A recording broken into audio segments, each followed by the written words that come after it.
Assalamualaikum warahmatullahi wabarakatuh. Perkenalkan, nama saya Muhammad Ridho Hijriawan dengan NIM 20552011110030. Kami di sini dari kelompok 9. Di sini kami ingin menyampaikan tentang makalah yang berjudul Architect of Network and Distribution System.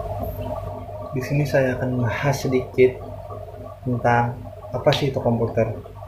Mungkin banyak orang tahu dan pernah mendengar apa itu komputer. Komputer adalah suatu perangkat yang dipakai untuk mengolah data sesuai dengan perintah-perintah sang pengguna. Kata komputer sebenarnya berasal dari orang yang pekerjaannya melakukan perhitungan aritmatika.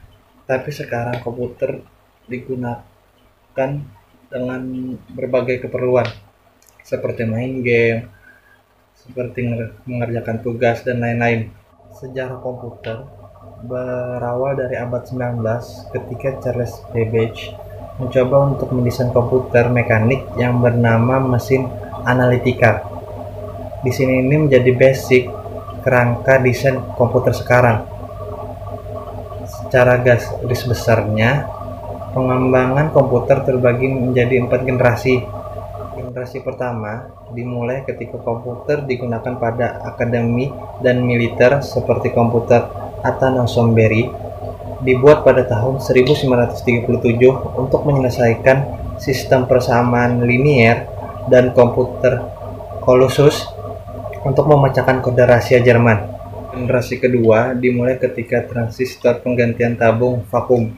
Generasi ketiga dimulai ketika teknologi transistor meningkat menjadi siklus terpadu, dan generasi terakhir dimulai pada dasawarsa 1970-an ketika penemuan MOSFET dan integrasi skala besar. Komputer akan selalu terhubung dengan jaringan ataupun tidak berjalan dengan jaringan. Ngomong-ngomong tentang jaringan, apa sih itu jaringan? Mungkin semua orang tahu apa itu jaringan. Jaringan adalah suatu kelompok komputer yang berhubungan yang bisa saling berbagi sumber daya ataupun data. Nah, di sini saya akan membahas tentang arsitektur komputer.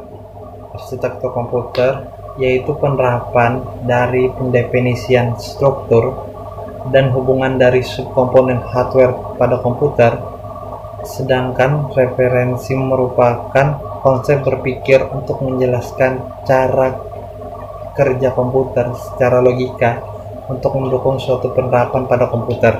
Arsitektur komputer juga dapat didefinisikan dan dikategorikan sebagai ilmu dan sekaligus seni mengenai cara interkoneksi dan komponen-komponen perangkat keras untuk dapat menciptakan sebuah komputer yang memenuhi kebutuhan fungsional, kinerja, dan target biayanya. Dan yang kedua, arsitektur jaringan. Arsitektur jaringan ialah rancangan atau komunikasi media elektronik.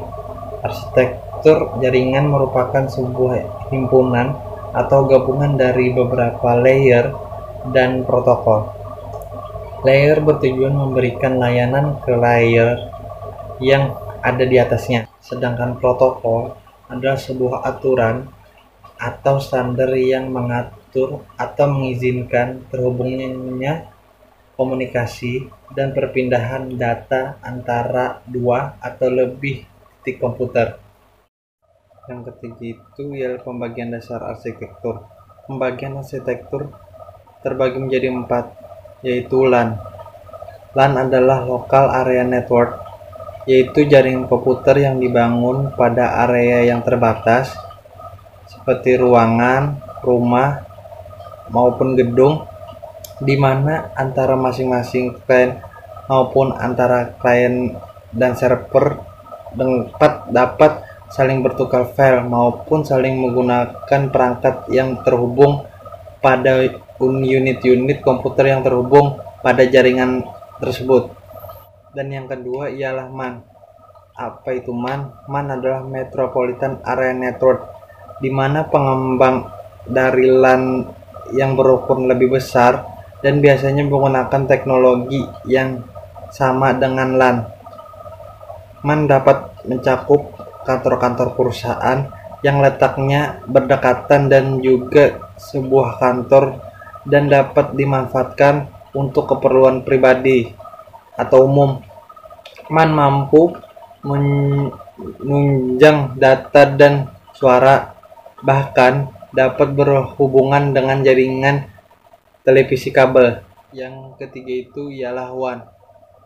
Wide Area Network adalah jaringan komputer yang meliputi area geografis sangat luas. WAN dapat berupa kumpulan LAN dan WAN dengan jarak jauh.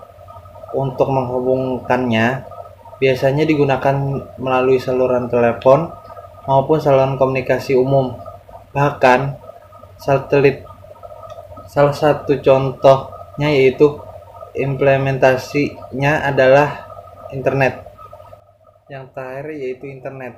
Internet adalah suatu jaringan privasi atau private network yang menggunakan protokol-protokol internet untuk membagikan informasi rahasia atau operasi dalam suatu organisasi.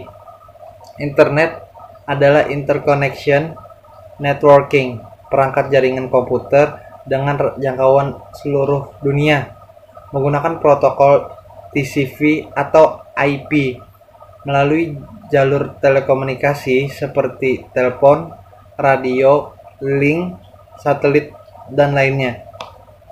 Assalamualaikum warahmatullahi wabarakatuh. Materi selanjutnya dari makalah Architecture for Network and Distributed System, yaitu apa pengertian sistem distribusi dan apa saja bagian-bagian dalam sistem terdistribusi. Bagian D, pengertian sistem distribusi. Distribusi sistem diartikan sebagai sebuah sistem di mana komponen hardware atau softwarenya terletak dalam suatu jaringan komputer dan saling berkomunikasi dan berkoordinasi menggunakan message passing. Contoh sistem distribusi: internet, jaringan global, jaringan teradministrasi, dan mobile dan komputasi di berbagai tempat, dan sebagainya. Bagian E, pembagian jaringan terdistribusi. 1. Jaringan desentralisasi, yaitu sistem yang terdiri atas komputer jaringan yang tersebar ke berbagai tempat yang dihubungkan dengan sarana telekomunikasi. Dengan masing-masing komputer dapat melakukan hal serupa dan bertukar data. Kelebihannya, backup yang mudah jika terjadi trouble, hemat biaya. Kekurangan, sulitnya untuk mengontrol jika terjadi trouble pada sistem komputer. Dan hardware dan software selalu tidak sesuai. Nomor 2, jaringan sentralisasi, yaitu semua pemrosesan data dilakukan oleh satu komputer yang ditempatkan pada suatu lokasi yang ditujukan untuk melayani semua pemakai dalam suatu organisasi tertentu. Kelebihannya, efisiensi sumber daya, penggunaan ruang penyimpanan yang optimal karena hanya satu tempat saja. Kekurangannya, data yang ada tidak fleksibel dan terjadinya pengelompokan prioritas informasi. Sistem terdistribusi memiliki beberapa kerugian lagi, yaitu kompleksitas, keamanan, kemampuan untuk dapat dikendalikan, dan tidak dapat diramalkan. Apa pengertian sistem terdistribusi dan the advantages and disadvantages of distributed system, yaitu keuntungan dan kekurangan dalam sistem distribusi. Bagian F, pengertian sistem terdistribusi. Sistem terdistribusi adalah sekumpulan komputer otonom yang terhubung ke suatu jaringan, di mana bagi pengguna sistem terlihat sebagai satu komputer. Komputer otonom, walaupun komputer tidak terhubung ke jaringan, komputer tersebut tetap dapat berjalan. The advantages of using a distributed database system are: 1. Transparent data management. 2. Reference to the organizational structure. 3. Increase to share and local autonomy. 4. Increase reliability. 5. Work to improve performance. 6. Facilitate system development. Disadvantages of distributed information system. 1. In terms of software, the number of software that support information system is still limited to us. 2. From a network point of view, the information and data distribution process will be hampered if the network is damaged. Kesimpulan, conclusion, computer architecture is an application of the definition of the structure and relationship of hardware subcomponent in computer, referring to the concept to explain how computer will write to support an application on a computer. And distribution system is defined as a system in which the hardware or software components are located in a computer network and communicate and coordinate using message passing. Sekian dari kami kelompok 9 yang telah memaparkan penjelasan tentang arsitektur for network and distributed system. Apabila ada kekurangan dan kesalahan dari kami, mohon dimaafkan. Terima kasih atas perhatiannya dan semangat berpuasa. Akhirul kalam. Wassalamualaikum warahmatullahi wabarakatuh.